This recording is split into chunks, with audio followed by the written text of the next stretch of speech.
Hola, me llamo Gabriel. Tengo 36 años y, mientras grabo esto, estoy de pie en el balcón de una mansión que domina todo el valle de San Pedro Garza García, aquí en Nuevo León. La vista es impresionante. Las luces de la ciudad parpadean como millones de luciérnagas bajo el cielo oscuro, y el aire huele a jazmín y dinero. Mucho dinero. Si me vieran ahora, con este traje de seda y una copa de vino en la mano, pensarían que mi vida siempre ha sido así. Pensarían que nací en cuna de oro, que soy uno de esos herederos afortunados que nunca tuvieron que ensuciarse las manos. Pero se equivocarían. Hace solo 4 años, mi realidad era muy distinta. No había balcones, ni vistas panorámicas, ni trajes de diseñador. Solo había un pequeño taller de reparaciones que olía a estaño quemado y grasa vieja, un apartamento con las paredes descascaradas donde el calor se acumulaba como en un horno, y una niña de 4 años que me miraba con los ojos más grandes y esperanzados del mundo, preguntándome si todo iba a estar bien. Para entender cómo llegué aquí, y por qué mis hermanos ahora me odian con la fuerza de 1000 soles, tengo que llevarlos al pasado. Al verdadero comienzo. No nací siendo un mondragón. Fui el elegido, o como mis hermanos solían llamarme cuando nuestros padres no escuchaban, la mascota, el arrimado, o su favorito, el bastardo. Mis padres adoptivos, don Augusto Mondragón y doña Mercedes, me acogieron cuando tenía apenas unos meses de vida. Ellos ya tenían a Felipe, su hijo biológico mayor, pero querían más hijos y, en ese momento, parecía que no podían tener más. Así que llegué yo. Un bebé sin nombre, sin historia, que de repente se vio envuelto en los lujos de una de las familias más poderosas de Monterrey. Pero la biología es caprichosa. Años después de mi llegada, doña Mercedes quedó embarazada de nuevo. Y luego otra vez. Y otra. Así nacieron Renata, Claudia y Mauricio. Y con cada nacimiento biológico, mi posición en la casa se volvía más invisible. Recuerdo claramente una Navidad. Tenía 5 años. La mansión estaba decorada de una manera que solo los ricos pueden permitirse, un árbol gigantesco que tocaba el techo de doble altura, adornos de cristal traídos de Europa, y una montaña de regalos envueltos en papeles brillantes que parecían joyas. La casa estaba llena de gente. Tíos, primos, socios de negocios de mi padre. Todos reían y bebían champán.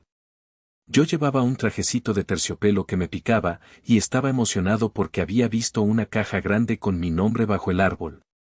Estaba seguro de que era el coche de pedales que tanto había pedido.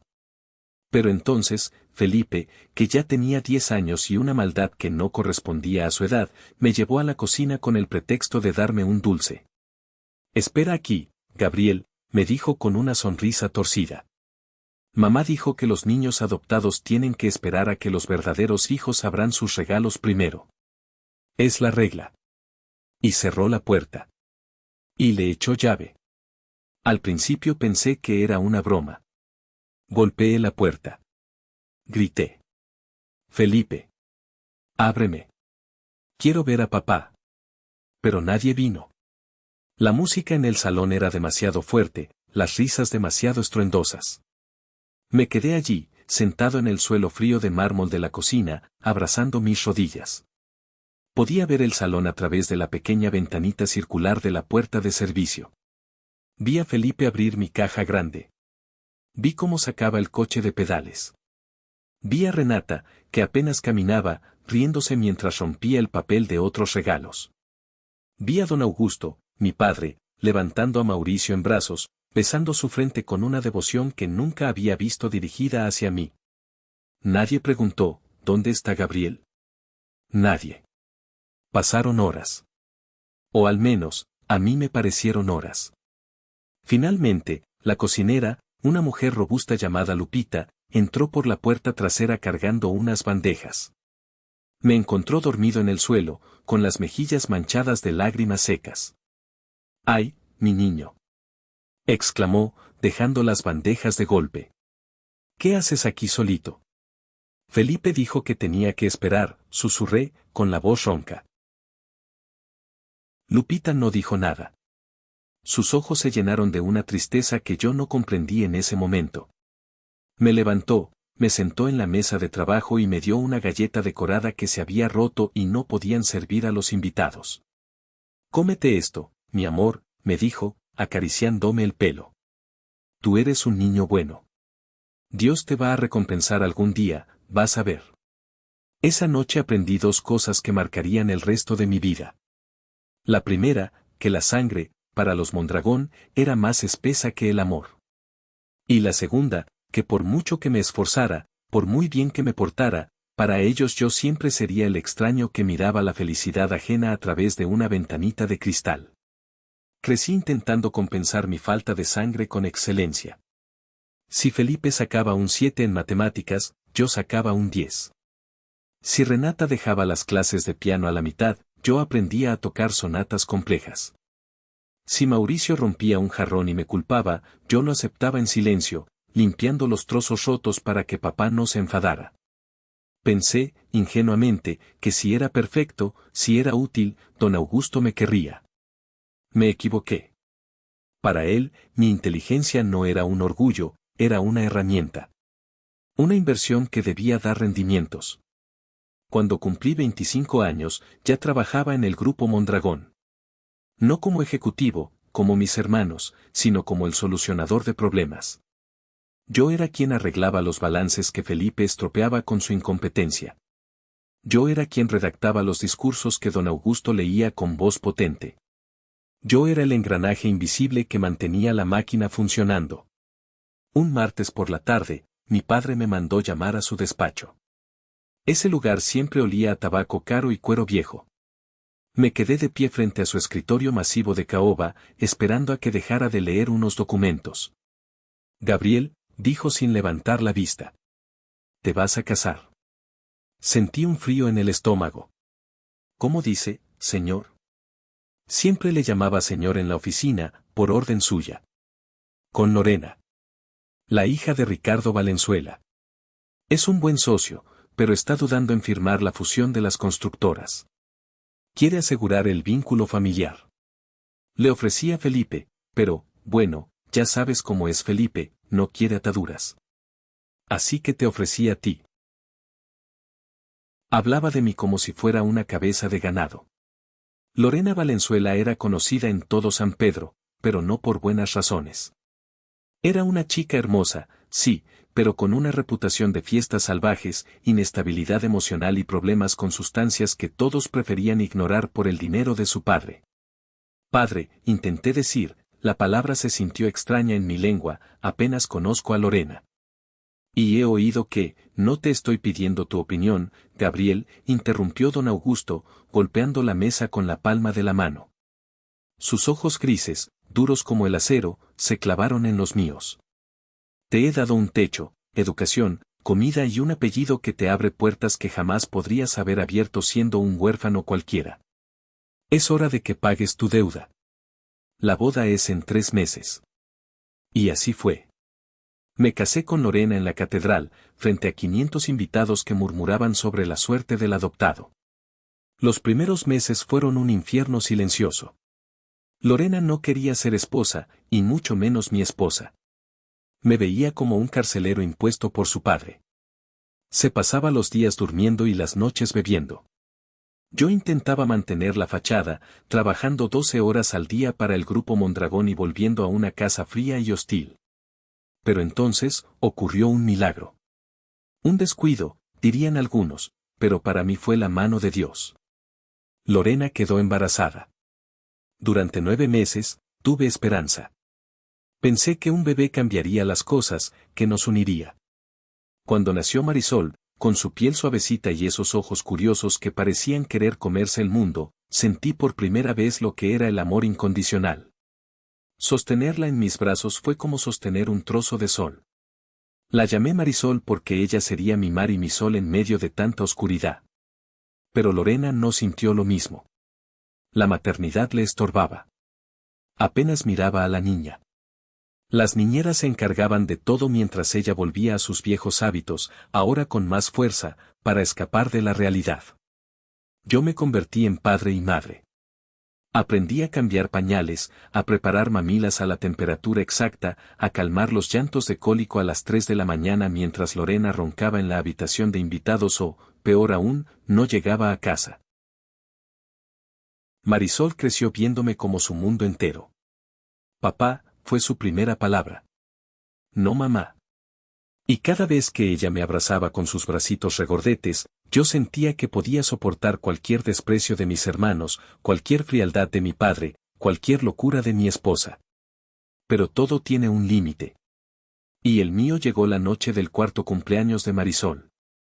Llegué a casa temprano con un pastel de chocolate y un regalo modesto. Encontré a Marisol llorando en un rincón del salón. Lorena estaba allí, tambaleándose, con una copa de vino tinto en la mano que manchaba la alfombra blanca. Había invitados desconocidos, gente extraña, música a todo volumen. «Calla a esa escuincla», gritó Lorena cuando me vio. «Me duele la cabeza». Corrí hacia Marisol. Tenía un pequeño corte en el brazo. Un trozo de cristal roto de una copa que Lorena había lanzado estaba cerca de sus pies descalzos. «Papá». Sollozó Marisol, aferrándose a mi pierna. «Mami está rompiendo cosas. Tengo miedo». Ese miedo en sus ojos rompió algo dentro de mí. Ya no era el niño asustado en la cocina. Ya no era el empleado obediente. Era un padre. Y un padre protege a su hija, cueste lo que cueste. Tomé a Marisol en brazos, miré a Lorena con una mezcla de lástima y asco, y subí a hacer las maletas. Esa noche, mientras conducía lejos de aquella mansión de pesadilla con mi hija dormida en el asiento trasero, supe que la guerra acababa de empezar. A la mañana siguiente, fui a la oficina central de Grupo Mondragón. Sabía lo que me esperaba, pero tenía que hacerlo. Tenía que enfrentar a don Augusto. Cuando entré en la sala de juntas, no solo estaba él. Estaban Felipe y Renata, sentados a su derecha como hienas esperando los restos. Mi padre estaba de pie frente a la ventana, dándome la espalda. La tensión en el aire era tan densa que casi podía saborearse, metálica y amarga. «Señor», dije, manteniendo la voz firme. Don Augusto se giró lentamente. Su rostro estaba rojo de ira contenida. Sobre la mesa había un periódico local. El titular de la sección de sociales rezaba: «Escándalo en la casa Valenzuela Mondragón, el fin del matrimonio arreglado». Al parecer, alguien había filtrado que me fui de casa. ¿Tienes idea de lo que has hecho? Su voz era un susurro peligroso, mucho más aterrador que si hubiera gritado. Ricardo Valenzuela me ha llamado a las 6 de la mañana. Dice que te llevaste a la niña, que abandonaste a su hija en medio de una crisis nerviosa. Me amenaza con cancelar la fusión. Lorena es un peligro para Marisol, repliqué, dando un paso adelante. Estaba borracha. Había gente extraña en casa. Mi hija estaba herida, padre. Herida. No me llames padre. Rugió, golpeando la mesa con el puño. Un verdadero hijo de los Mondragón sabría que la familia y el negocio están por encima de todo. ¿Crees que yo no aguanté cosas? ¿Crees que todo fue color de rosa con tu madre? Uno aguanta. Uno mantiene las apariencias. Felipe soltó una risita burlona desde su asiento. Te lo dije, papá. La sangre sucia siempre sale a flote. No tiene el aguante de un pura sangre. Miré a Felipe, con sus trajes italianos que no lograban disimular su falta de talento, y sentí una oleada de asco. No voy a sacrificar la seguridad de mi hija por su fusión, don Augusto, dije, cambiando el tratamiento. Vi cómo sus ojos se estrechaban. Voy a divorciarme. Y voy a pelear por la custodia completa. Hubo un silencio sepulcral. Renata se limaba las uñas, fingiendo desinterés, pero escuchaba cada palabra. Don Augusto caminó lentamente hacia mí hasta quedar a escasos centímetros de mi cara. Podía oler su colonia cara mezclada con el olor rancio de su desprecio. Si cruzas esa puerta con la intención de divorciarte, Gabriel, olvídate de que existo. Olvídate del apellido. Olvídate del trabajo. Olvídate de todo. Ya lo he perdido todo en esa casa, menos a mi hija, respondí. Muy bien, dijo él, retrocediendo y alisándose la chaqueta. Estás despedido. Congelaré tus cuentas corporativas ahora mismo. El coche de la empresa se queda aquí. Y no esperes ni un centavo de mi herencia. Eres una inversión fallida, Gabriel. Una mala apuesta. Siempre supe que adoptar a un hijo de nadie fue un error de Mercedes, pero lo toleré por ella. Ahora veo que debí haberte dejado en ese orfanato. Esas palabras fueron como puñales directos al corazón. Aunque sabía que no me quería, escucharlo decirlo tan crudamente, con tanta frialdad, me dejó sin aliento. Entregue su credencial, hermanito, dijo Felipe, extendiendo la mano con una sonrisa triunfal. Y por favor, no robes bolígrafos al salir. Saqué mi tarjeta de identificación, la puse sobre la mesa de caoba y miré a don Augusto una última vez. Se queda con su dinero, señor. Yo me quedo con mi dignidad y con mi hija. Espero que su fusión le dé calor por las noches cuando se sienta solo. Salí de allí con la cabeza alta, pero por dentro estaba temblando. No tenía trabajo. No tenía casa. Mis cuentas personales tenían ahorros mínimos porque Lorena gastaba todo. Y tenía una niña de 4 años esperándome en un motel barato.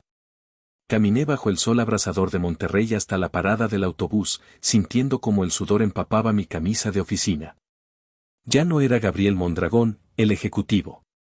Ahora solo era Gabriel, un desempleado más en una ciudad implacable. Pero mientras el autobús llegaba, sacando humo negro, pensé en la sonrisa de Marisol. Y supe que, aunque el mundo se me viniera encima, no me dejaría vencer. Los 3 años siguientes fueron una lección de humildad brutal. Con el poco dinero que pude rescatar y vendiendo mi reloj y algunas joyas personales, alquilé un local diminuto en Escobedo, un municipio en las afueras, lejos, muy lejos del brillo de San Pedro. Era una zona de trabajadores, de calles polvorientas donde los perros callejeros dormían en las aceras y la música de cumbia sonaba en cada esquina. El local tenía 2 plantas.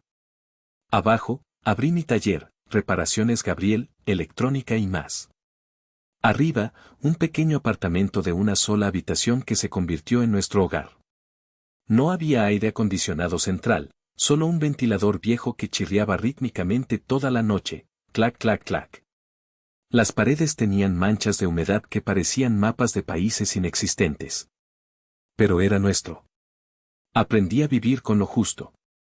Comíamos frijoles, arroz y tortillas hechas a mano por doña Lupe, la vecina de al lado que se encariñó con Marisol. Aprendí que 100 pesos pueden ser una fortuna cuando tienes que decidir entre comprar leche o pagar el recibo de la luz. Pero en medio de esa pobreza, fuimos felices. Marisol, mi pequeña guerrera, nunca se quejó. Pasó de tener una habitación llena de juguetes importados a jugar con cajas de cartón y piezas viejas de radios que yo desechaba. Mira, papá. Me decía, mostrándome un robot hecho con latas de refresco y cables de colores. Es mi guardián. Nos va a proteger de los monstruos. Yo trabajaba 16 horas al día. Reparaba de todo, televisores viejos de tubo, licuadoras que echaban humo, ventiladores que no giraban, microondas con botones rotos. Mis manos, antes suaves por el trabajo de oficina, se llenaron de callos, cortes y manchas permanentes de grasa y soldadura. Pero cada vez que lograba revivir un aparato y veía la cara de alivio de mis clientes, gente humilde que no podía permitirse comprar algo nuevo, sentía una satisfacción que nunca sentí firmando contratos millonarios. Gracias, don Gabriel, me decía la señora Rosa cuando le arreglé su plancha por 50 pesos. Usted tiene manos de santo. Mientras tanto, los rumores me llegaban. El grupo Mondragón seguía creciendo. Felipe aparecía en las revistas presumiendo coches nuevos. Renata viajaba a París y Milán cada mes. Claudia se casó en una boda que costó $2 millones. De mí, nadie hablaba. Para ellos, yo había dejado de existir. Era una mancha que habían borrado con lejía. A veces, por las noches, cuando Marisol dormía abrazada a su peluche desgastado, yo me sentaba junto a la ventana y miraba hacia el sur, hacia donde las luces de la ciudad brillaban más fuerte, hacia donde vivía mi familia. Me preguntaba si don Augusto pensaba en mí alguna vez. Si se preguntaba si su nieta tenía que comer. El rencor crecía en mi pecho como una mala hierba. Quería odiarlos. Quería gritarles. Pero luego miraba a Marisol durmiendo tan pacíficamente y el rencor se disolvía en cansancio. Tenía que ser fuerte por ella. Ella era mi motor, mi brújula. Marisol creció. Cumplió 5, 6, 7 años. Se convirtió en una niña despierta, inteligente y con un corazón demasiado grande para su pequeño cuerpo. Sabía que no teníamos dinero, pero nunca pidió nada. Dibujaba todo el tiempo. Dibujaba casas con jardines grandes, dibujaba a su mamá, a quien idealizaba porque nunca le hablé mal de ella, a pesar de que Lorena nunca llamó, ni una sola vez, y me dibujaba a mí, siempre con una capa de superhéroe. Tú eres mi superhéroe, papá, me dijo una noche mientras cenábamos sopa de fideos. Porque tú arreglas todo. Arreglas las cosas rotas. Se me hizo un nudo en la garganta. Ojalá pudiera arreglarlo todo, mi vida, pensé. Ojalá pudiera arreglar el pasado. Pero el pasado tiene una forma curiosa de volver cuando menos lo esperas. Y el gigante que parecía invencible estaba a punto de caer. Era una tarde de martes, 4 años después de mi salida. El calor de agosto era sofocante. Estaba intentando soldar un circuito microscópico de un teléfono celular cuando el pequeño televisor que tenía en el mostrador para entretener a los clientes interrumpió la programación habitual. Noticia de última hora, dijo la presentadora con rostro grave. El magnate inmobiliario don Augusto Mondragón ha sido ingresado de urgencia en el Hospital Ángeles tras sufrir un derrame cerebral masivo. Fuentes cercanas indican que su estado es crítico. El soldador se me cayó de la mano, quemando la mesa de madera. Me quedé paralizado, mirando la pantalla. Mostraban imágenes de archivo de mi padre, fuerte, imponente, inaugurando edificios. Y luego, una toma en directo de la entrada del hospital. Vi el coche de Felipe llegar, pero él no se veía preocupado, se veía molesto, hablando por teléfono mientras apartaba a los periodistas. Vi a Renata llegar con gafas de sol gigantes, más preocupada por cómo le quedaba el vestido negro que por la salud de su padre. Sentí una mezcla de emociones tan violenta que me mareé. Dolor. Rabia. Indiferencia. Miedo. ¿Papá? La voz de Marisol me sacó de mi trance.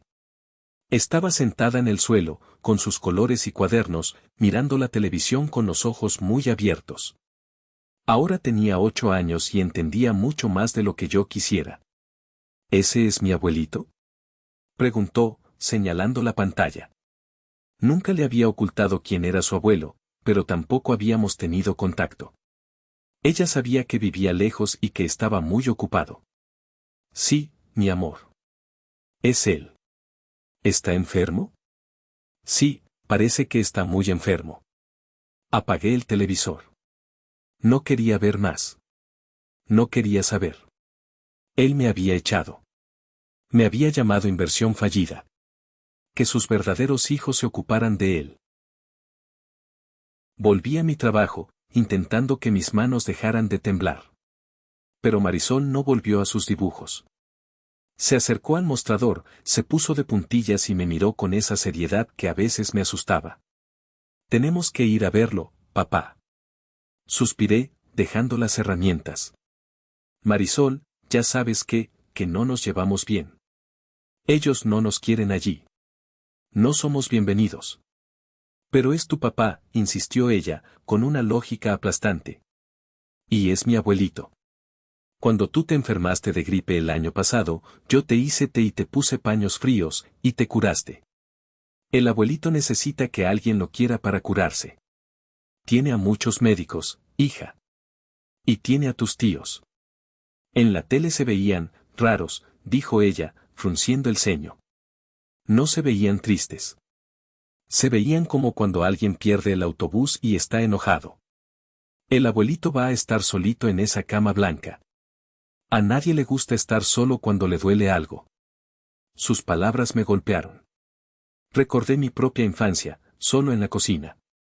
Recordé la soledad que siempre emanaba de don Augusto, a pesar de estar rodeado de gente. Quizás Marisol tenía razón. Quizás, en el fondo, siempre había estado solo. No podemos ir, Marisol. Nos echarán. Felipe y los demás, no nos dejarán entrar. Podemos ir en secreto, susurró ella, como si fuera una travesura. Yo le hice un dibujo. Mira. Me mostró el papel. Había dibujado a un señor mayor en una cama, y a su lado, una niña y un hombre con capa, yo, sosteniendo su mano.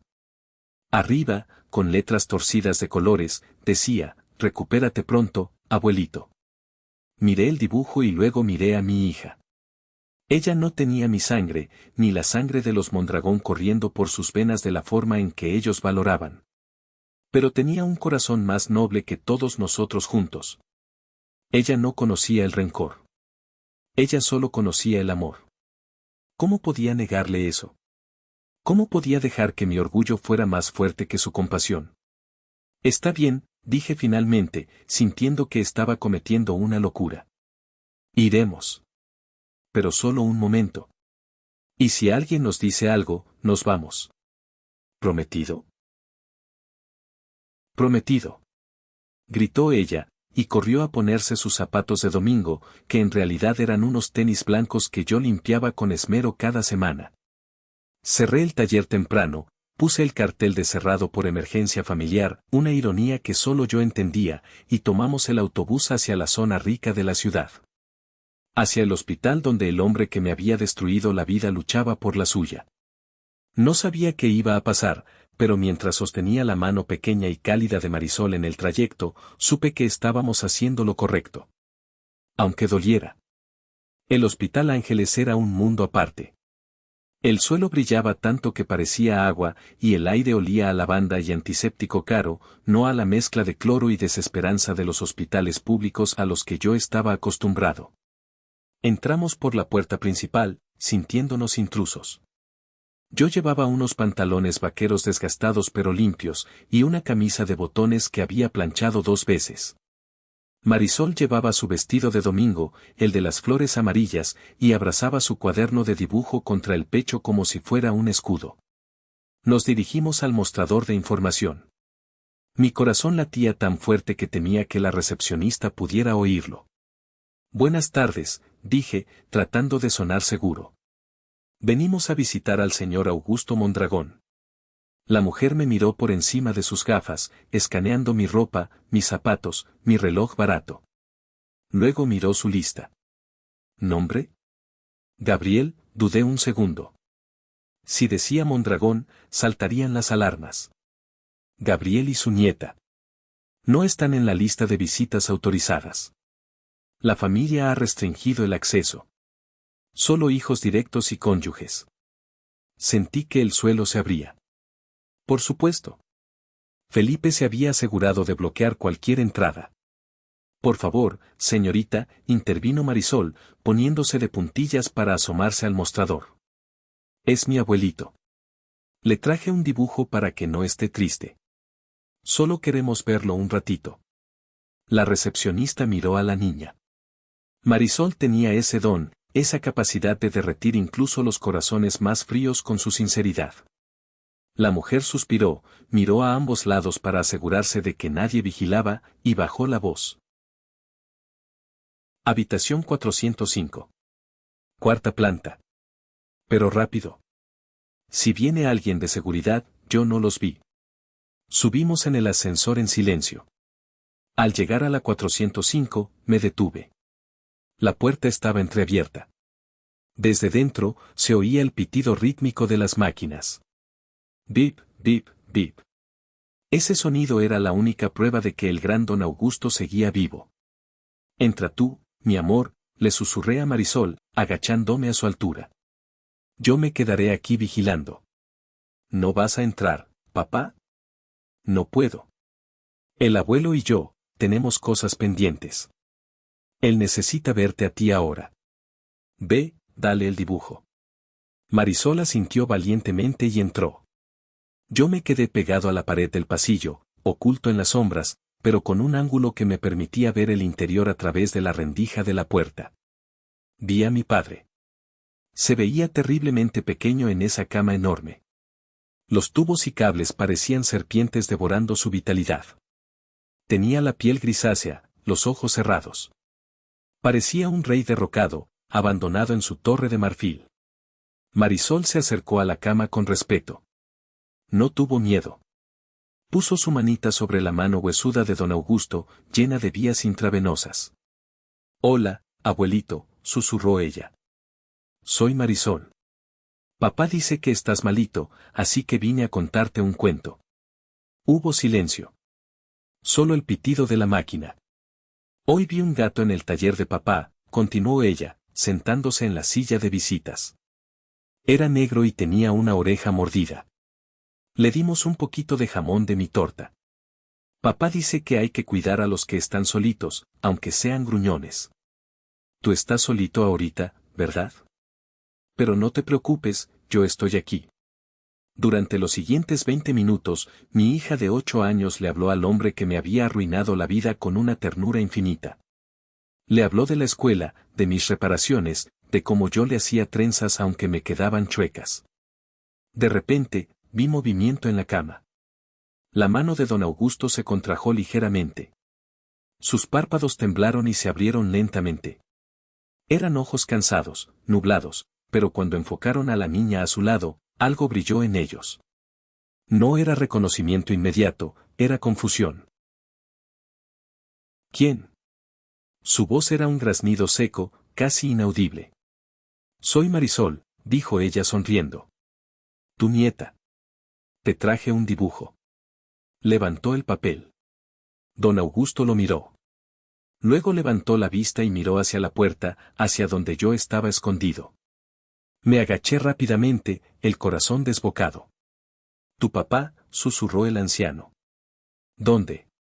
Está afuera, dijo Marisol con inocencia. Dice que tienes que descansar. Pero él te quiere mucho, abuelito.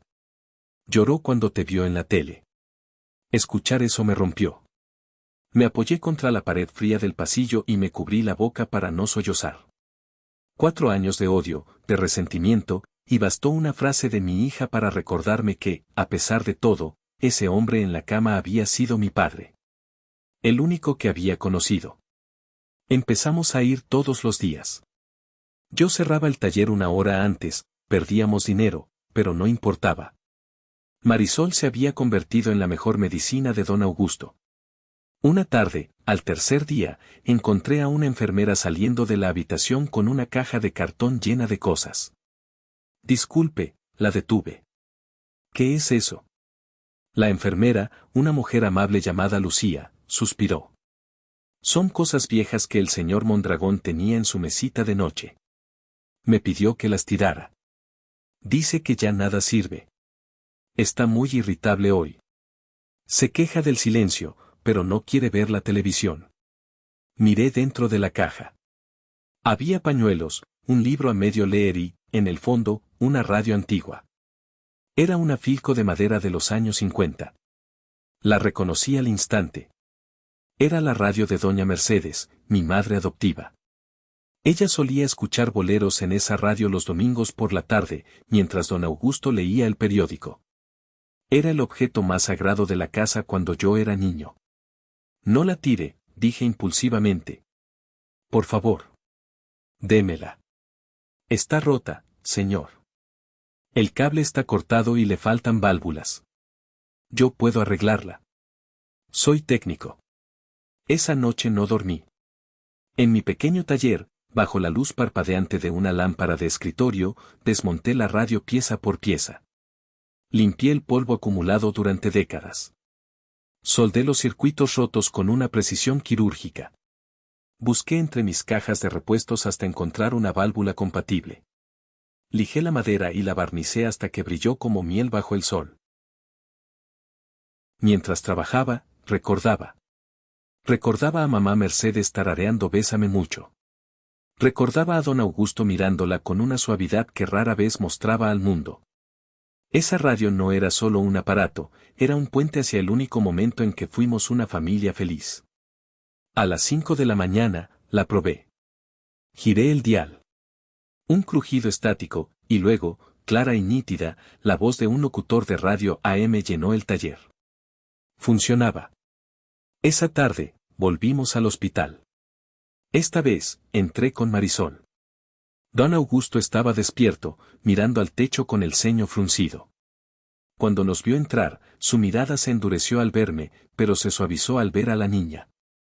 «Viniste», dijo secamente, mirándome. «Le traje algo», dije, colocando la radio sobre la mesita de noche. Él giró la cabeza y se quedó petrificado. Sus ojos recorrieron la madera barnizada, el dial iluminado. «Es la radio de mamá». La enfermera iba a tirarla. La arreglé. Sin decir nada, extendió una mano temblorosa y giró el botón de encendido. La música suave de un trío de guitarras llenó la habitación aséptica. Sabor a mí. La canción favorita de Mercedes. Vi cómo la máscara de hierro de don Augusto se desmoronaba. Sus labios temblaron. Una lágrima solitaria rodó por su mejilla arrugada, perdiéndose en la almohada. Pensé que estaba perdida para siempre, murmuró, con la voz quebrada. Como tantas otras cosas. Nada está perdido si se tiene la paciencia para arreglarlo, don Augusto, dije suavemente. Él me miró. Realmente me miró, por primera vez en años. No vio al empleado, ni al hijo adoptivo, ni a la inversión fallida. Vio al hombre que había pasado la noche en vela para devolverle un fragmento de su felicidad perdida. Vio mis manos, llenas de callos y cicatrices de quemaduras de soldador, las manos de un trabajador. Tus manos, dijo, señalándolas. Se parecen a las de mi abuelo. Él era carpintero. Hombres que construyen cosas. No como los que solo saben firmar cheques. Fue un comentario extraño, pero entendí lo que significaba. Era un reconocimiento. ¿Por qué? Preguntó de repente, mirándome a los ojos. Después de lo que te hice. Después de quitarte todo. ¿Por qué estás aquí? Miré a Marisol, que estaba dibujando en el sofá, tarareando la canción de la radio. Porque usted es mi padre, respondí con honestidad. Y porque quiero que mi hija sepa que la familia no se abandona, incluso cuando la familia te abandona a ti. Don Augusto cerró los ojos y asintió levemente. No dijo perdón. No dijo te quiero. Los hombres como él no usaban esas palabras fácilmente. Pero esa tarde, mientras escuchábamos boleros en silencio, sentí que la pared de hielo entre nosotros empezaba a derretirse. Gabriel, dijo después de un largo rato. Mañana trae a un notario. Pero no al de la empresa. Busca uno independiente. Y que venga de noche. Que nadie se entere. Especialmente tus hermanos. Sentí un escalofrío. ¿Para qué, señor? Hay cosas que tengo que arreglar antes de que esta máquina se apague, dijo, tocándose el pecho. Y esta vez, quiero hacerlo bien. Al día siguiente, llegamos un poco antes de lo habitual. Estaba nervioso por la petición del notario, pero antes de que pudiéramos entrar, escuché voces dentro de la habitación. Voces conocidas. Voces que me revolvieron el estómago. Espera. Detuve a Marisol y la jalé hacia un pequeño nicho donde guardaban las sillas de ruedas, justo al lado de la puerta. Eran Felipe y Renata. Esto es ridículo, decía la voz chillona de Renata. Lleva 2 semanas aquí y no se muere. ¿Sabes cuánto nos está costando esta suite presidencial? El seguro no cubre todos los extras. Cállate, Renata, respondió Felipe, con ese tono arrastrado y prepotente. Lo importante es que el testamento está seguro. Castillo me confirmó que el viejo no ha hecho cambios en 5 años. Todo es para nosotros 4. El bastardo no recibirá ni las migajas. ¿Y si despierta y le da un ataque de conciencia? Ya sabes que siempre tuvo debilidad por la carita de perro apaleado de Gabriel. Papá está sedado la mayor parte del tiempo. Y aunque despertara, está demasiado débil. Además, ya hablé con el doctor Martínez. Le sugerí que quizás sea hora de pasar a cuidados paliativos más agresivos. Ya sabes, menos máquinas, más morfina, para que no sufra. Me quedé helado. No solo estaban esperando su muerte, estaban planeando acelerarla. Estaba a punto de irrumpir en la habitación y golpearlos, pero algo me detuvo. La voz de don Augusto. ¿Eso es lo que soy para ustedes? Sonó débil, pero clara. Hubo un silencio de muerte en la habitación. Felipe y Renata debieron quedarse paralizados. No sabían que estaba despierto. Papá, tartamudeó Felipe. No. No sabíamos que estabas despierto. Estábamos, bromeando. Ya sabes, humor negro para aliviar la tensión. Humor negro, repitió don Augusto con desprecio. Los he escuchado. Llevo días escuchándolos. Vienen aquí, miran el reloj, revisan sus teléfonos y hablan de vender la casa de campo, de liquidar las acciones. Ni una sola vez me han preguntado si tengo dolor. Ni una vez me han traído un vaso de agua. Papá, por favor. Exclamó Renata, fingiendo indignación. Estamos muy ocupados manteniendo tu imperio a flote. Mi imperio, don Augusto soltó una risa seca que terminó en tos. Mi imperio se construyó con trabajo, no con rapiña. Ustedes no son mis herederos. Son mis buitres. Estás delirando por la medicación, dijo Felipe fríamente. Vámonos, Renata. Volveremos cuando esté más lúcido. Escuché sus pasos acercándose a la puerta. Apreté a Marisol contra mi pecho en la oscuridad del nicho. Salieron al pasillo, con las caras rojas de furia, no de vergüenza. Viejo estúpido, murmuró Felipe mientras se alejaban. Que se muera de una vez. Esperé a que se fueran y entré en la habitación. Don Augusto estaba pálido, respirando con dificultad. La radio estaba apagada. Sus ojos estaban llenos de lágrimas de rabia. ¿Lo escuchaste, verdad? Me preguntó sin mirarme. Sí. Toda mi vida, pensé que la sangre era lo único que importaba. Les di todo. Los mejores colegios, los mejores coches, el poder. Y crié monstruos. Y al único hijo que, se le quebró la voz, al único que me trajo música y paz, lo eché a la calle como a un perro. Me acerqué y tomé su mano. Esta vez, él apretó la mía con una fuerza sorprendente. Gabriel, hijo, dijo la palabra hijo con un peso que nunca antes había tenido. Perdóname. Sé que no merezco tu perdón. Sé que es tarde. Pero soy un viejo tonto que aprendió la lección en la puerta del cementerio. No hable así, papá. Escúchame bien. Esta noche vendrá el notario Serrano. Tú y Marisol tienen que estar aquí. Pero necesito algo más. Necesito grabar un video. Ellos van a pelear. Van a decir que estoy loco, que te aprovechaste de mí. Necesito dejar constancia de que estoy en mis cabales. Quiero que traigas tu cámara, o tu teléfono, lo que sea. Y quiero que el doctor Ramírez esté presente también. Él es un hombre honesto. Lo haré, prometí. Don Augusto miró a Marisol, que nos observaba con ojos grandes. Ven aquí, mi cielo, le dijo. Marisol se acercó. Don Augusto buscó debajo de su almohada y sacó un sobre grueso, sellado con lacre rojo. Este sobre es para ti, le susurró. Pero es un secreto. Un secreto de espías. No puedes dárselo a nadie, ni siquiera a tu papá, hasta que yo te dé la señal, o hasta que veas que los malos están ganando. ¿Entiendes? Como en las películas, dijo Marisol, asintiendo solemnemente. Exacto. Como en las películas. Prométemelo. Lo prometo, abuelito.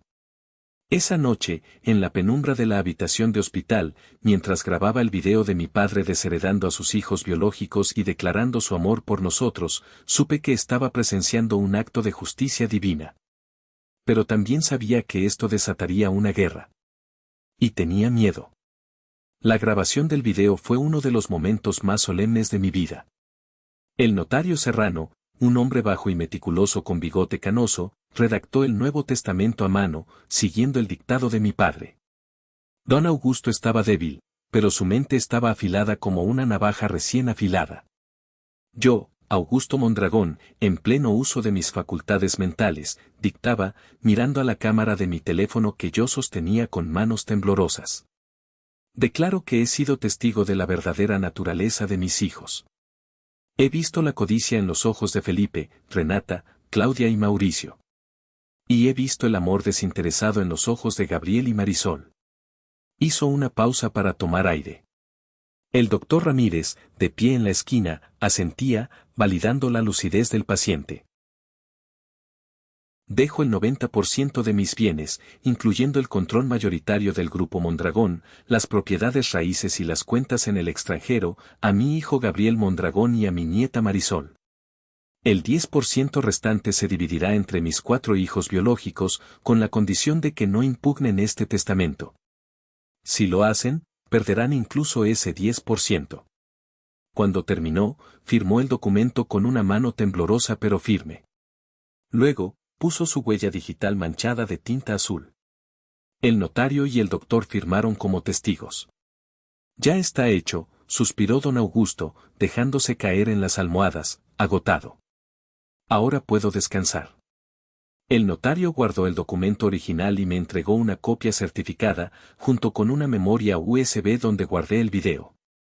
Escóndelo bien, Gabriel, me advirtió mi padre. Ellos son capaces de todo. Lo protegeré con mi vida. Después de que todos se fueron, me quedé solo con él. Marisol se había quedado dormida en el sofá. La habitación estaba en silencio, salvo por el bep-bep del monitor cardíaco, que ahora sonaba más lento, más espaciado. Gabriel, me llamó en un susurro. Me senté a su lado. Aquí estoy, papá. ¿Recuerdas cuando tenías 10 años? Preguntó, con la mirada perdida en el techo. Te rompiste el brazo cayendo de la bicicleta. No lloraste. Felipe lloraba por un rasguño, pero tú aguantaste el dolor en silencio. Lo recuerdo. Tenía miedo de que te enfadaras si lloraba. No me enfadaba, dijo, y una lágrima rodó por su sien. Me asustaba. Me asustaba ver que eras más fuerte que yo. Más fuerte que todos nosotros. Siempre supe que eras especial, Gabriel. Pero mi orgullo, mi maldito orgullo de sangre pura no me dejó verlo. Pensé que el apellido lo era todo. Qué equivocado estaba. Apretó mi mano. Sus dedos estaban fríos. Gracias por traerme la radio. Gracias por traerme a Marisol. Gracias por ser el hombre que yo nunca pude ser. Papá, se me quebró la voz. No tienes que darme las gracias. Te quiero. Siempre te he querido, aunque doliera. Lo sé, cerró los ojos. Y eso es lo que más me duele. Haber desperdiciado tu amor. Cuida a la niña. Ella es el futuro. Ella es la verdadera Mondragón. Se quedó dormido poco después. Pero no fue un sueño normal. Su respiración se volvió errática. El doctor Ramírez entró, revisó los monitores y me miró con tristeza. Es el final, Gabriel. Llama a quien tengas que llamar. No llamé a nadie. Sabía que si llamaba a Felipe o a Renata, vendrían a hacer un espectáculo, a perturbar su paz. Quería que sus últimos momentos fueran con la gente que realmente lo amaba. Me senté allí, sosteniendo su mano, viendo cómo la línea del monitor se hacía cada vez más plana. Pensé en el niño que miraba por la ventana en Navidad. Pensé en el joven despedido y humillado. Y pensé en el hombre que ahora sostenía la mano de su padre moribundo. El círculo se había cerrado. No con odio, sino con perdón. A las 3:45 de la madrugada, el corazón de Augusto Mondragón dejó de latir. Fue un momento de una paz absoluta. No hubo dolor, no hubo lucha. Simplemente, dejó de respirar, como si hubiera decidido que ya había peleado suficientes batallas. La máquina emitió un pitido continuo, agudo y final. Pide 2. Desperté a Marisol suavemente. Hija, el abuelito se ha ido al cielo. Ella se frotó los ojos, miró el cuerpo inmóvil en la cama y luego me miró a mí. No lloró escandalosamente. Se acercó, besó la frente fría de su abuelo y le susurró, «Adiós, abuelito. Salúdame a mi abuelita Mercedes. Y gracias por el secreto». 2 horas después, el hospital era un caos. Felipe, Renata, Claudia y Mauricio llegaron como un huracán. Felipe llevaba una camisa mal abotonada y olía a alcohol, claramente venía de una fiesta. Renata lloraba a gritos, un llanto tan falso que hacía que las enfermeras rodaran los ojos. «Papá. Papá», gritaba Renata, arrojándose sobre el cuerpo. «No puedes dejarnos. Te amábamos tanto». Yo estaba en un rincón, abrazando a Marisol, observando la obra de teatro. Felipe se acercó a mí, con los ojos inyectados en sangre. «¿Por qué no nos avisaste antes?». Me escupió. «Murió solo por tu culpa. Querías tenerlo para ti solo hasta el final, maldito egoísta». «No murió solo», dije con calma, mirándolo directamente a los ojos. Ya no le tenía miedo. Murió con su familia. Ustedes llegaron cuando les convino, como siempre. Felipe levantó la mano como si fuera a golpearme, pero se detuvo al ver a un guardia de seguridad del hospital que se acercaba. «Lárgate de aquí, Siseo. Y llévate a tu bastarda. El funeral es mañana. Puedes ir si quieres ver cómo enterramos a un verdadero Mondragón, pero no esperes sentarte con nosotros. Y ni sueñes con la herencia. Mañana mismo hablaré con el abogado Castillo para ejecutar el testamento». «Allí estaré, Felipe», respondí. No me lo perdería por nada del mundo. Salimos del hospital justo cuando el sol empezaba a salir sobre las montañas de Monterrey. El cielo estaba teñido de naranja y violeta. Era un nuevo día. Un día sin don Augusto, pero también un día libre de su sombra opresora. Miré el bolsillo de la chaqueta de Marisol, donde sobresalía la esquina del sobre lacrado. Miré mi propio bolsillo, donde sentía el peso del USB. Teníamos las armas. Teníamos la verdad. «¿Papá?», preguntó Marisol mientras caminábamos hacia la parada del autobús. «¿Ahora somos ricos?». «No, mi amor», le dije, besando su cabeza. «Ahora somos libres. Pero pronto vamos a enseñarles una lección que nunca olvidarán». La guerra había terminado para don Augusto, pero para nosotros, la batalla final apenas estaba por comenzar. El funeral de don Augusto Mondragón fue, como era de esperarse, el evento social del año en Monterrey. Se celebró en la capilla más exclusiva de Valle Oriente. Había coronas de flores tan grandes que parecían ruedas de tractor, enviadas por políticos, celebridades y competidores que, en vida, habían deseado su ruina. Felipe, Renata, Claudia y Mauricio estaban en primera fila, vestidos de negro riguroso de diseñador. Felipe recibía las condolencias con un apretón de manos firme y una expresión de dolor estoico que debía haber ensayado frente al espejo. Renata sollozaba delicadamente en un pañuelo de encaje cada vez que una cámara se acercaba. Gabriel y Marisol, nosotros éramos los fantasmas. Llegamos en taxi. El guardia de seguridad de la entrada, un hombre corpulento que tenía órdenes claras, nos bloqueó el paso inicialmente. «No están en la lista VIP, joven», dijo, cruzándose de brazos. «Soy su hijo», dije, sintiendo como la humillación me subía por el cuello. «Lo siento». El señor Felipe dijo que solo familiares directos y amigos cercanos. Estaba a punto de darme la vuelta, dispuesto a irme, cuando el licenciado Serrano apareció detrás del guardia. «Déjelos pasar», ordenó con voz grave. «Si Gabriel Mondragón no entra, yo tampoco entro. Y créame, necesitan al notario de la familia presente». El guardia dudó, pero finalmente se apartó. Entramos. La capilla estaba llena de murmullos. «Mira, es el adoptado, qué descaro venir después de lo que hizo», dicen que le robó dinero al viejo. Los susurros eran como avispas zumbando a nuestro alrededor. Nos sentamos en la última fila, detrás de los empleados domésticos y los chóferes. Marisol se aferró a mi brazo. Llevaba su vestido negro, el único que tenía, y sostenía una sola rosa blanca que habíamos cortado del jardín de la vecina, con su permiso. «¿Por qué nos miran así, papá?», susurró. Porque no entienden, hija. No entienden nada. La ceremonia fue un desfile de hipocresía. Felipe subió al podio para dar el elogio fúnebre. Mi padre fue un gigante, dijo, con voz temblorosa. Un hombre que nos enseñó el valor de la familia, de la lealtad. Él construyó este imperio para nosotros, sus hijos, su sangre. Prometemos honrar su legado y proteger lo que él tanto amó de los oportunistas que intentaron aprovecharse de su vejez. Sus ojos se clavaron en mí al decir la palabra oportunistas. Cientos de cabezas se giraron para mirarme. Sentí el odio físico, palpable. Cuando terminó la misa, la gente pasó frente al ataúd abierto para despedirse. Nosotros esperamos hasta el final, cuando la capilla estaba casi vacía. Nos acercamos al féretro de caoba brillante. Don Augusto parecía dormido.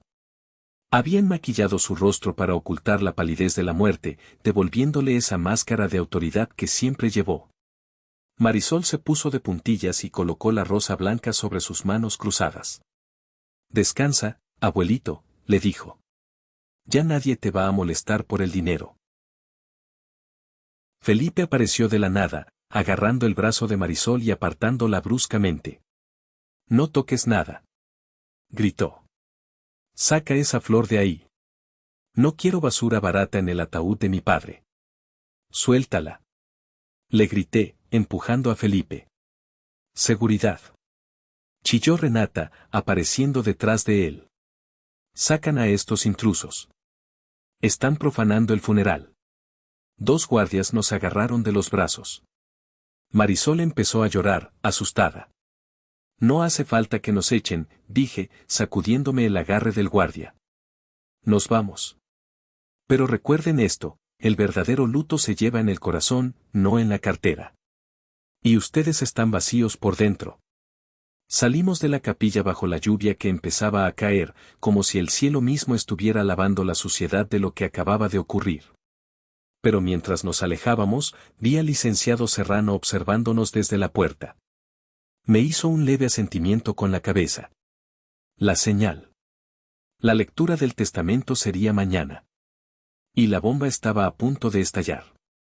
La biblioteca de la mansión Mondragón era imponente.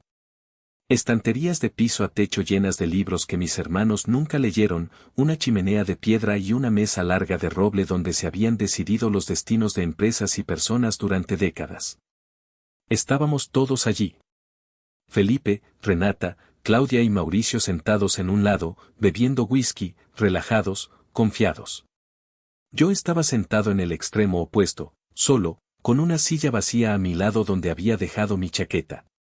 Marisol esperaba afuera, en el pasillo, jugando con su muñeca. No quería que presenciara la carnicería verbal que se avecinaba. El licenciado Serrano entró con un maletín de cuero negro. Se sentó en la cabecera, sacó sus gafas de lectura y un documento sellado. Buenas tardes, dijo con formalidad. Estamos aquí para dar lectura a la última voluntad y testamento de don Augusto Mondragón. Acabemos con esto rápido, Serrano, dijo Felipe, mirando su reloj. Tengo una cena de negocios.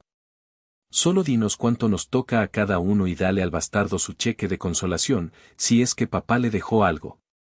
Quizás le dejó sus viejos zapatos. Todos rieron. Renata me miró con una sonrisa cruel. Ojalá te haya dejado suficiente para comprarte ropa decente, Gabriel. Das pena. Serrano carraspeó, ignorando los comentarios. Tengo en mi poder 2 testamentos, anunció. El silencio cayó sobre la sala como una manta pesada. ¿2? Preguntó Claudia, frunciendo el ceño. Papá solo hizo uno hace 5 años. Yo estaba ahí. Efectivamente, dijo Serrano. Hay un testamento fechado en 2019. En ese documento, el señor Mondragón deshereda a Gabriel por conducta deshonrosa y divide su fortuna en partes iguales entre sus 4 hijos biológicos. Exacto. Exclamó Felipe, golpeando la mesa. Ese es el válido. ¿Cuál es el otro? Seguro es alguna falsificación que hizo Gabriel en una servilleta. El segundo testamento, continuó Serrano, levantando la voz, es un testamento hológrafo, escrito de puño y letra por el difunto 3 días antes de su muerte, ante notario público y testigos médicos que certificaron su plena capacidad mental. Eso es imposible. Gritó Renata, poniéndose de pie. Papá estaba drogado. No sabía lo que hacía. Gabriel lo manipuló. Siéntese, señora, ordenó Serrano con una autoridad que nunca le había visto. Según la ley, el testamento posterior revoca al anterior. Procederé a leerlo. Mis hermanos estaban pálidos. Mauricio, el más joven, miraba a Felipe con pánico. Serrano rompió el sello del sobre que yo había visto firmar en el hospital. Yo, Augusto Mondragón, en mis últimos días, he visto la verdad. He visto quién me ama por lo que soy y quién me ama por lo que tengo. He cometido errores terribles, y el mayor de ellos fue despreciar a mi hijo Gabriel. Por tanto, revoco cualquier disposición anterior y ordeno lo siguiente, dejo el 90% de mi patrimonio total a Gabriel Mondragón y a su hija Marisol. El 10% restante será para mis hijos biológicos, condicionado a que no impugnen esta voluntad. El estallido fue inmediato. Maldito ladrón. Felipe se lanzó sobre la mesa hacia mí. Es un fraude. Chillaba Renata. Voy a meterte en la cárcel. Tú y esa mocosa asquerosa le lavaron el cerebro. Papá nunca haría esto. Gritaba Claudia. Él odiaba a los adoptados. Felipe estaba a centímetros de mi cara, con las venas del cuello a punto de estallar. Eres una carga, Gabriel. Siempre fuiste una carga. No te vas a llevar nada. Vuelve a tu taller de mierda antes de que te mate aquí mismo. En ese momento de caos absoluto, la puerta de la biblioteca se abrió de golpe. Basta. La voz infantil pero potente resonó en la habitación. Todos se giraron. Era Marisol. Estaba de pie en el umbral, temblando, pero con la barbilla alta. Sostenía el sobrelacrado que le había dado su abuelo. Dejen en paz a mi papá. Gritó. Felipe se rió, una risa histérica y demente. ¿Y tú qué vas a hacer, eh? ¿Atacarnos con tus muñecas? Lárgate, niña estúpida. Marisol caminó hacia la mesa. Mis hermanos la miraban como si fuera un insecto. Ella ignoró sus miradas de odio y se dirigió directamente al licenciado Serrano. El abuelo dijo que les diera esto si los malos se portaban mal, dijo ella con claridad cristalina. Eran más de 8 palabras, pero el mensaje fue devastador. Entregó el sobre. Serrano lo tomó. ¿Qué es eso? Preguntó Mauricio, nervioso. Serrano abrió el sobre. Dentro había una memoria USB y una carta manuscrita dirigida a Felipe. Serrano leyó la carta en silencio primero, y su rostro se endureció. Señores, dijo Serrano, el señor Augusto previó esta reacción. Dejó un mensaje de video. Y les aconsejo que lo vean antes de decir una palabra más. Conectó el USB a la gran pantalla de televisión que había en la pared de la biblioteca. La imagen parpadeó y apareció don Augusto, sentado en la cama del hospital, con los tubos en la nariz, pero con la mirada lúcida. Felipe, Renata, Claudia, Mauricio. La voz del viejo llenó la sala. Mis hermanos se quedaron petrificados. Si están viendo esto, es porque han intentado atacar a Gabriel. Sé lo que dijeron en mi habitación cuando pensaban que dormía. Sé que querían acelerar mi muerte. Lo escuché todo. En la pantalla, la cara de Felipe se descompuso. Renata se tapó la boca con la mano. Gabriel no me pidió nada. Fui yo quien le rogó perdón. Él es mi único verdadero heredero moral. Y si intentan pelear esto en los tribunales, he dejado instrucciones a Serrano para que libere las grabaciones de seguridad de mi habitación donde se les escucha conspirar para desconectarme. ¿Quieren ir a la cárcel por intento de homicidio? ¿O prefieren aceptar el 10% y callarse la boca? La pantalla se fue a negro. El silencio en la biblioteca era absoluto. Se podía oír una mosca volar. Felipe se desplomó en su silla, derrotado. Renata lloraba, esta vez de verdad, de terror. Habían sido atrapados. Su propia avaricia y crueldad habían sido su perdición. Marisol corrió hacia mí y me abrazó. «¿Lo hice bien, papá?», susurró. «Lo hiciste perfecto, mi amor», le respondí, besando su frente. «Lo hiciste perfecto. Pensé que el video sería el final. Fui ingenuo. La codicia es una bestia que no muere fácilmente, y el orgullo herido de los Mondragón era peligroso. A pesar de la amenaza de cárcel, Felipe convenció a sus hermanos de que era un farol. Creían que el video no sería admisible en un tribunal o que podrían sobornar al juez. 3 días después de la lectura del testamento, recibí la notificación. Me demandaban. No solo impugnaban el testamento, sino que me acusaban penalmente de secuestro emocional, coacción y abuso de confianza. Pero no se detuvieron en los tribunales. Llevaron la guerra a los medios. Una mañana, al abrir mi pequeño taller, encontré una multitud de reporteros bloqueando la entrada. Los flashes de las cámaras me cegaron.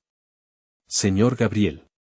¿Es cierto que le negó medicamentos a su padre para obligarlo a firmar? Señor Gabriel. ¿Qué dice sobre los rumores de que su hija no es realmente su hija? Alguien había filtrado mentiras a la prensa sensacionalista. Los periódicos titulaban, «El hijo adoptivo de la codicia, el monstruo que manipuló a un moribundo». En la televisión, Renata aparecía llorando, otra vez, diciendo que temía por la seguridad de su padre en sus últimos días, que yo era un hombre violento que había golpeado a su ex esposa, Lorena, que ni siquiera apareció para desmentirlo. El impacto fue devastador. La gente tiraba huevos a la fachada de mi taller. Recibía amenazas de muerte por teléfono. Tuve que sacar a Marisol de la escuela porque los otros niños, repitiendo lo que oían de sus padres, la llamaban la hija del ladrón. Nos encerramos en el apartamento. Las persianas bajadas. El aire viciado. «Papá, ¿por qué dicen esas mentiras?», preguntaba Marisol, abrazada a sus rodillas en la oscuridad del salón. «Nosotros solo queríamos al abuelo». «Porque tienen miedo, hija. El miedo hace que la gente sea malvada». Me sentí a punto de romperme. ¿Valía la pena todo esto? ¿Valía la pena el dinero si mi hija sufría? Estuve a punto de llamar a Serrano y decirle que se quedaran con todo, que solo quería paz. Pero entonces, sonó el teléfono. Era el doctor Ramírez, el médico de mi padre. «Gabriel», dijo con voz firme. «He visto las noticias. Es una vergüenza. Quiero que sepas que estoy dispuesto a testificar. Y no soy el único.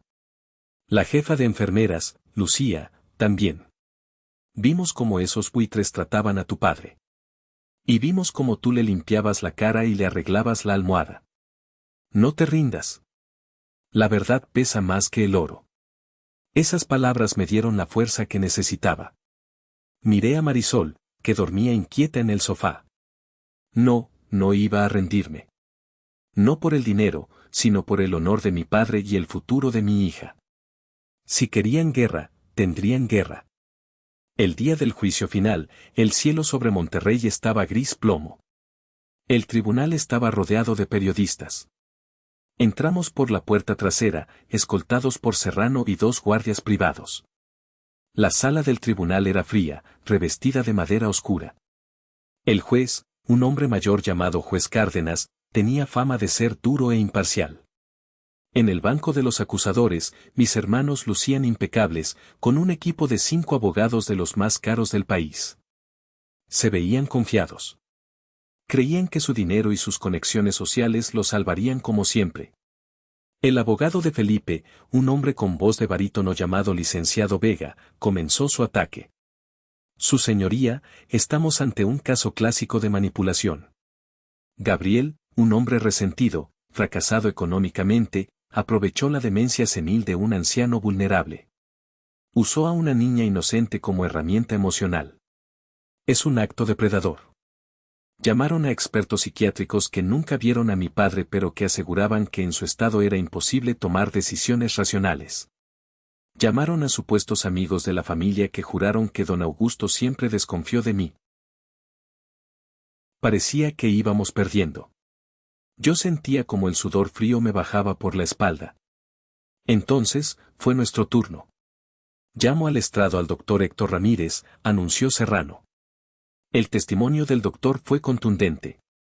Presentó los informes médicos, las pruebas de lucidez y narró con detalle clínico la negligencia afectiva de los hijos biológicos. El paciente Augusto Mondragón estaba plenamente consciente, afirmó el doctor. Y me dijo textualmente, mis hijos biológicos esperan mi muerte como quien espera ganar la lotería. Solo Gabriel espera que yo viva. Hubo murmullos en la sala. Felipe se puso rojo. Y ahora, dijo Serrano, me gustaría llamar a una testigo inusual. Solicito permiso para que la menor Marisol Mondragón suba al estrado. El abogado contrario protestó violentamente. Es una niña. Está manipulada. El juez golpeó el mazo. Permitiré el testimonio, pero seré yo quien haga las preguntas. Marisol subió al estrado. Se veía tan pequeña en esa silla enorme de cuero. Pero no tenía miedo. Llevaba su vestido de flores amarillas. Dime, Marisol, dijo el juez con voz suave, ¿por qué ibas a ver a tu abuelo al hospital? Porque estaba solito, respondió ella. Y papá estaba triste. ¿Tu papá te dijo que le pidieras dinero al abuelo? No. Papá me dijo que no tocara nada y que no pidiera nada. Dijo que solo le diera amor. ¿Y el sobre? Preguntó el juez. ¿Qué te dijo tu abuelo sobre el sobre? Marisol miró a Felipe, luego al juez. El abuelito me dijo que era un secreto de espías. Me dijo, Marisol, tus tíos son como los lobos del cuento. Si intentan comerse a tu papá, da al cesto. Y me dijo que los quería, pero que ya no le gustaban. La sencillez brutal de esa frase, los quería, pero ya no le gustaban, resonó más fuerte que cualquier argumento legal. Era la verdad pura de un niño. Finalmente, Serrano reprodujo el video completo. No solo la parte del testamento, sino las horas de grabación que la cámara de seguridad del hospital había captado, legalmente, ya que era una cámara de monitoreo médico. Se vio a Felipe y Renata entrar, ignorar a su padre, reírse, hablar de desconectarlo. Se vio a Gabriel entrar, arreglar la radio, sostenerle la mano durante horas en silencio. La diferencia era abismal. La sala quedó en silencio. Incluso los abogados de Felipe bajaron la cabeza, avergonzados de defender lo indefendible. El juez Cárdenas se tomó un momento. Se ajustó las gafas y miró a mis hermanos con un desprecio apenas disimulado. En mis 30 años de carrera, he visto muchas disputas familiares. Pero nunca he visto una muestra tan clara de ingratitud y malicia como la mostrada por los demandantes. Golpeó el mazo. ¡Pum! El testamento hológrafo es declarado válido. Se desestiman todos los cargos contra el señor Gabriel Mondragón.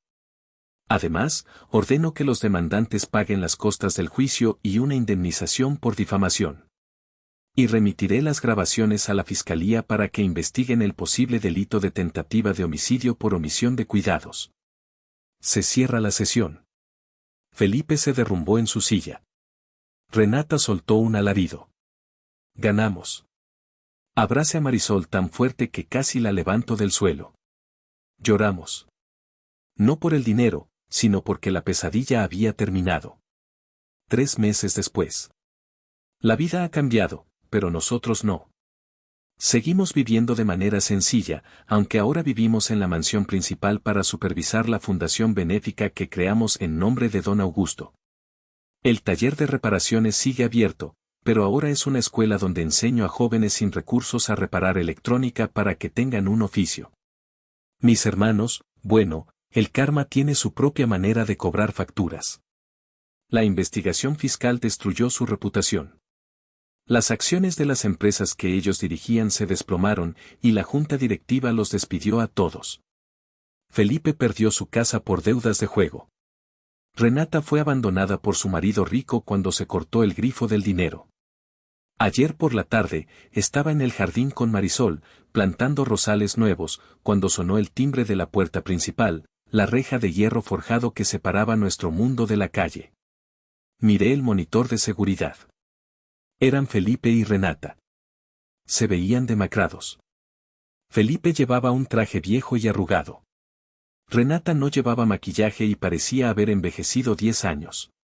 Gabriel, dijo Felipe al intercomunicador, su voz sonaba rota, humilde por primera vez en su vida. Por favor, hermano. Ábrenos. No tenemos a dónde ir. Nos han embargado todo. Solo queremos hablar. Tenemos hambre. Me quedé mirando la pantalla. Mi dedo flotaba sobre el botón de abrir. Recordé la Navidad en la cocina. Recordé la humillación en la oficina. Recordé cómo querían dejar morir a nuestro padre. Recordé los huevos lanzados a mi taller y el miedo en los ojos de Marisol. Pero también recordé lo que le dije a don Augusto, la familia no se abandona. Marisol se acercó y miró la pantalla. Son los tíos malos, dijo. Sí, son ellos. ¿Vas a abrirles? Miré a mi hija. Ella era mi brújula moral. ¿Tú qué harías, Marisol? Ella lo pensó un momento, frunciendo el ceño con esa seriedad adorable. El abuelo dijo que eran lobos, dijo ella. Si dejas entrar a los lobos a la casa de los cerditos, se los comen. Pero, también dijo que hay que cuidar a los que están solitos. Suspiré. Tenía razón. Pero también sabía que hay una diferencia entre perdonar y ser estúpido. Presioné el botón del intercomunicador. Felipe, Renata, dije. Ellos levantaron la vista, esperanzados. No voy a abrir la puerta. Esa parte de nuestra vida se cerró para siempre el día que intentaron destruir a mi hija. Vi cómo sus caras caían. Pero, continué, no soy como ustedes. He enviado una dirección a sus teléfonos. Es un albergue que financiamos con la fundación de papá. Tienen cama y comida caliente asegurada. Y hay una bolsa de trabajo. Si quieren recuperarse, tendrán que trabajar. Empezar desde abajo, como lo hice yo. Como lo hizo papá. Es su única oportunidad. No la desperdicien. Corté la comunicación antes de que pudieran responder. Vi a través de la cámara cómo se quedaban allí parados un momento, bajo el sol abrasador, antes de darse la vuelta y caminar lentamente, arrastrando los pies, hacia la parada del autobús. La misma parada donde yo esperé hace 4 años con mi vida en una maleta. Sentí una paz inmensa. El ciclo de odio se había roto, no con venganza, sino con justicia y una pizca de misericordia distante. Vamos a comer, papá, dijo Marisol, tirando de mi mano. Tengo hambre. Vamos, mi amor. Caminamos de regreso a la casa, dejando atrás a los fantasmas del pasado. La mansión ya no se sentía fría. Estaba llena de luz, de dibujos de colores pegados en las paredes de caoba y del sonido de la risa de mi hija. Finalmente, después de 36 años, estaba en casa. Amigos, esta fue mi historia. Hice lo que creí correcto al no dejarlos entrar a mi casa, pero darles una oportunidad de trabajar. Pero a veces me pregunto, ¿fui demasiado duro? ¿Debería haberlos invitado a cenar porque, al final del día, compartimos apellido? ¿O hice bien en mantener a los lobos fuera de la puerta para proteger a mi hija? Si tú fueras yo, viendo a tus hermanos arruinados suplicando en la puerta, ¿habrías presionado el botón para abrir? Déjame tu respuesta en los comentarios. Los leo todos. Gracias por escuchar este relato de la familia Mondragón. Si crees que la justicia divina existe, dale un gran me gusta a este video y suscríbete al canal para más historias increíbles. Hasta la próxima.